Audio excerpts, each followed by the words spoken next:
Hello friends, இன்னைக்கு நம்ம இந்த வீடியோல ஒரு ஹெல்தியான ரெசிபி தான் பார்க்க போறோம். என்ன ரெசிபி அப்படினு பாத்தீங்கன்னா stir fry vegetable pasta.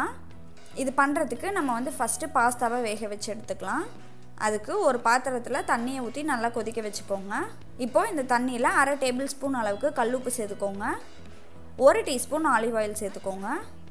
நான் வந்து இன்னைக்கு இந்த டிசானோ பிராண்ட்ல இருந்து எக்ஸ்ட்ரா விர்ஜின் ஆலிவ் ஆயில் தான் சேர்த்திருக்கேன். இதுல நான் வந்து 1 கப் அளவுக்கு ஃபுசிலி பாஸ்தா எடுத்துர்க்கேன். இத வந்து இந்த தண்ணியில சேர்த்துக்கோங்க. நான் வந்து இன்னைக்கு டிசானோ பிராண்ட்ல இருந்து இந்த ஃபுசிலி பாஸ்தா தான் எடுத்துர்க்கேன். இது பாத்தீங்க அப்படினா 100% வீட் பாஸ்தா. இதுல வந்து நமக்கு ஆர்ட்டிஃபிஷியல் ஃப்ளேவர்ஸ், கலர்ஸ், பிரிசர்வேட்டிவ்ஸ் எதுவும் சேர்க்கல. இப்போ பாருங்க தண்ணி நல்லா கொதிச்சிட்டு இருக்கு. ஒரு 10 நிமிஷத்துக்கு அப்புறமேட்டு வெந்திருச்சா அப்படின்றதை செக் பண்ணிக்கோங்க. பாஸ்தா நல்லா வெந்து வந்த பிறகு இந்த தண்ணியில இருந்து இந்த பாஸ்தாவை எடுத்துறலாம்.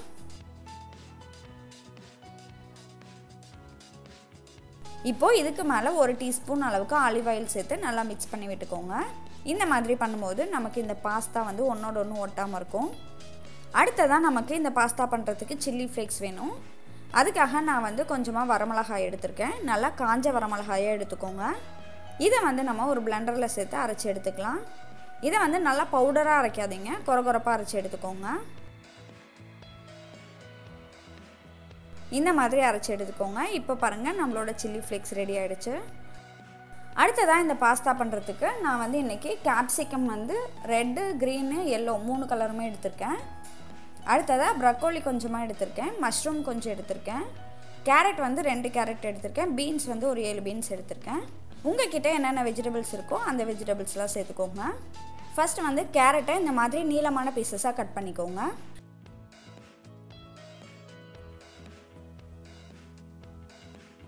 அடுத்தது பீன்ஸையும் நம்ம இந்த மாதிரி நீளமான பீசஸா கட் பண்ணி எடுத்துறலாம்.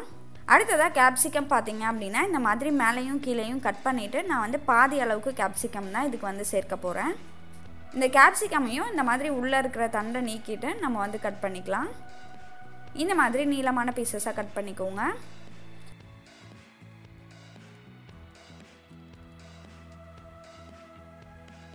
அடுத்ததா ஸ்ப்ரிங் ஆனியனை கட் பண்ணி எடுத்துக்கலாம்.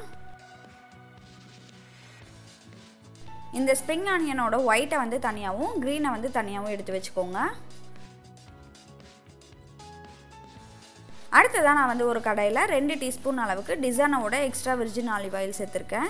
இதுல 1 டேபிள்ஸ்பூன் அளவுக்கு பூண்டை நல்லா பொடியா நறுக்கி சேர்த்துக்கோங்க.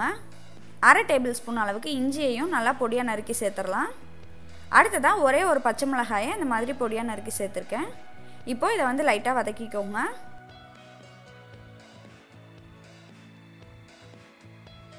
இப்போ இதுல வந்து நம்ம கட் பண்ணி வச்சிருந்த வெஜிடபிள்ஸ் சேர்த்துறலாம். ஃபர்ஸ்ட் வந்து கேரட்டையும் ப்ரோக்கோலியையும் சேர்த்து வதக்கிக்கோங்க.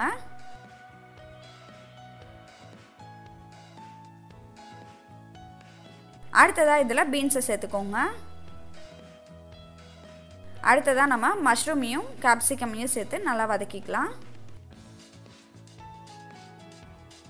அடுத்ததா நான் வந்து 1/4 கப் அளவுக்கு வேக வச்ச பச்சை பட்டாணி எடுத்துர்க்கேன். இதையும் சேர்த்துக்கோங்க.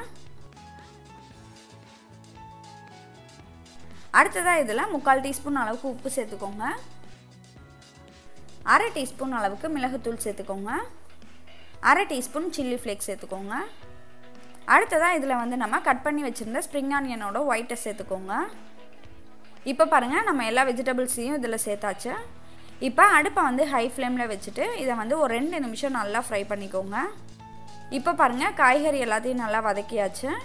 இதுல நம்ம வேக வச்சு எடுத்து வச்சிருந்த பாஸ்தாவை சேர்த்து நல்லா கிளறி விடுங்க. பாஸ்தாவை சேர்த்து நல்லா கிளறி விட்ட பிறகு கடைசியா வந்து நம்ம இதுல 1/2 டீஸ்பூன் மிக்ஸ்டு ஹெர்ப்ஸ் சேர்த்துக்கலாம். 1/4 டீஸ்பூன் chili flakes சேர்த்துக்கோங்க. 1/4 டீஸ்பூன் மிளகுத்தூள் சேர்த்துக்கோங்க. இப்போ இதை வந்து நல்லா கிளறி விட்டுக்கோங்க. அடுத்ததா நாம வந்து இதுல கட் பண்ணி வச்சிருந்த ஸ்ப்ரிங் ஆனியனோட கிரீனை வந்து சேர்த்துறலாம்.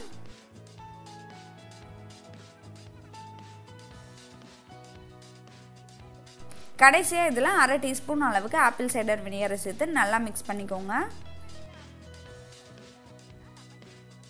அவ்வளவுதான். இப்போ பாருங்க நம்மளோட stir fry vegetable pasta ready ஆயிடுச்சு. இந்த ரெசிபியை நீங்களும் உங்க வீட்ல ட்ரை பண்ணி பார்த்துட்டு உங்களோட ஃபீட்பேக்கை கமெண்ட்ல சொல்லுங்க. நன்றி.